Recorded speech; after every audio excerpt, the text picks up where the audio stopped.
And I'm going to say, look, it wasn't good enough from Arsenal today by a long stretch.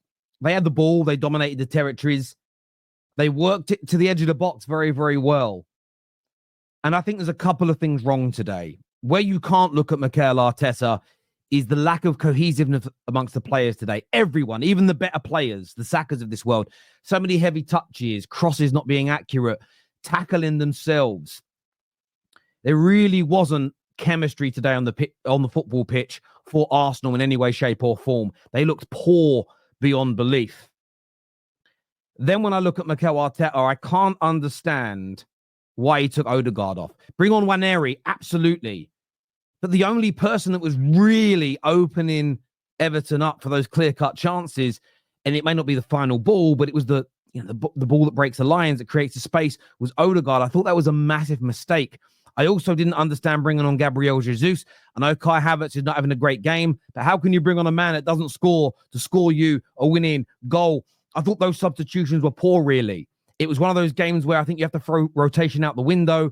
They must have got it through to the stadium. At that time, Liverpool were losing when that sub was made. You've got to go and win. You've got to take advantage. They've ended up getting away with it in terms of points differential from the top because they drew and so did Liverpool. But this will be a bitter, bitter pill for Arsenal fans to swallow because there was a chance here to close the gap by 2 points on Liverpool, to take it from 6 and get it down to 4 points. That puts so much more pressure on them, especially with Chelsea tomorrow. Chelsea tomorrow now can take it down to 2 points. Yes, there's a game in hand, but you've got to play it and win it, which Sam has said many times. But Arsenal will be disappointed. No chemistry today. The ball was moving far too slowly. There was a couple of good saves from Pickford, one from Martinelli in the first half, another one from a great Saka shot right at the beginning of the second. Outside of that, there was very little opportunities created. A good ball actually crossed in that Havertz should have met and got his head to in the 76th minute. But outside of that, Arsenal didn't deserve the win today. Everton defended resolutely.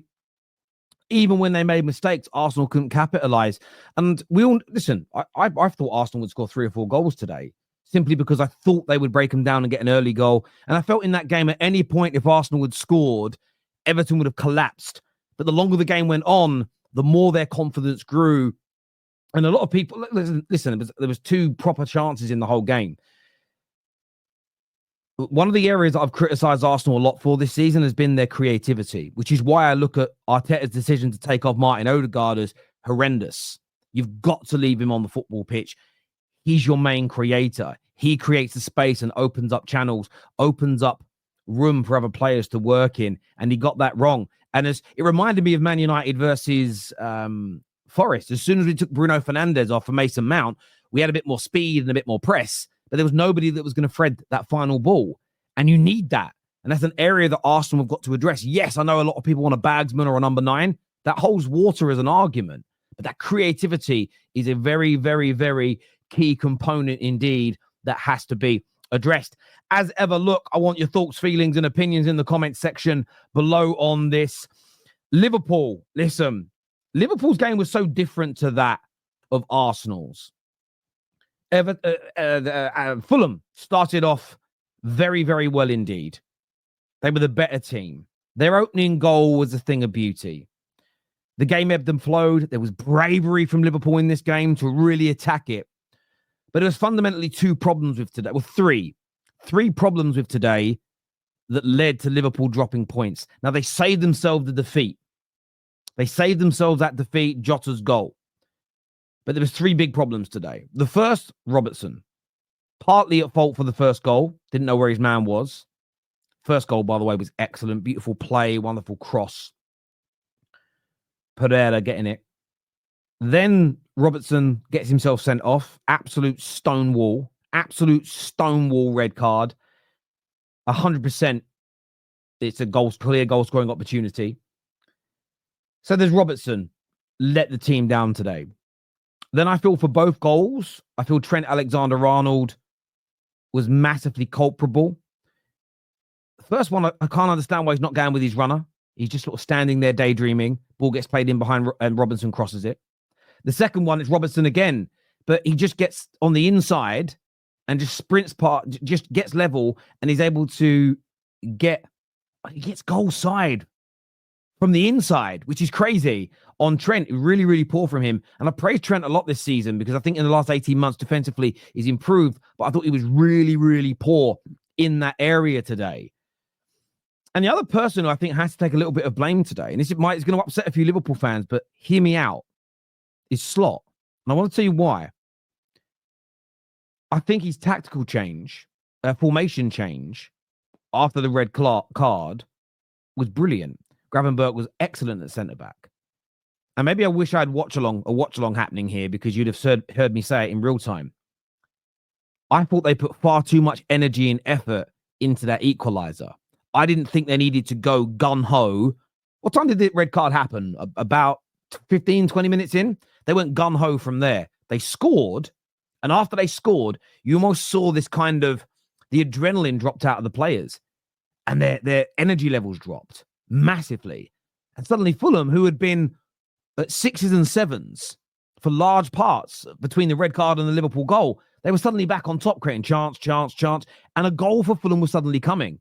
And I feel that what Slot should have done, and I was saying it during the time, and it's hindsight, but this is a match reaction show, is do the formation change. But it should have been fits and starts when they were going for that equalising goal. I felt they burnt themselves out. It reminded me of the early Klopp days, just 10v11, where just heavy metal football, and your body fades when you do that. I also thought Jota should have come on much sooner. He should have come on. Look, Darwin Núñez, he is nowhere near Jota's level. I know he's had an injury, but you saw what Jota did when he came on. Imagine him with an extra 10 to 15 minutes. This could have been a victory for Liverpool. And that's only me. I am nitpicking here. I'll be very honest, because we're talking about the best team in England, the best team in the world so far this season, and they're in a title race, and 2 games running, they have dropped points in the Premier League. They were poor against Girona as well. And you have to look at performances when you start getting on to 3, 4, 5 games. And listen, Slot's been amazing. Liverpool are still my favourites from this point to win the league. But Fulham, 2 weeks running, they have thrown spanners into the title race, taking points off Arsenal and taking points off Liverpool. But it is 3 weeks running now in the Premier League that Liverpool have only managed to pick up 2 points. I know they had a game called off, but I wonder now, with watching Everton's performance today, what would have happened if that Merseyside derby had gone ahead.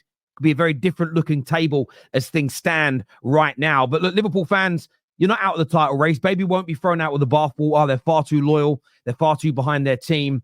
I will say as well, I enjoyed the game with Liverpool. Their players gave their all. I just felt they should have tempered a little bit and tapered their performance so they didn't. I felt like they hit a brick wall, maybe if they could do it again, they'd go at it a little differently. But look, I want your views, thoughts, and opinions on that in the comments section below.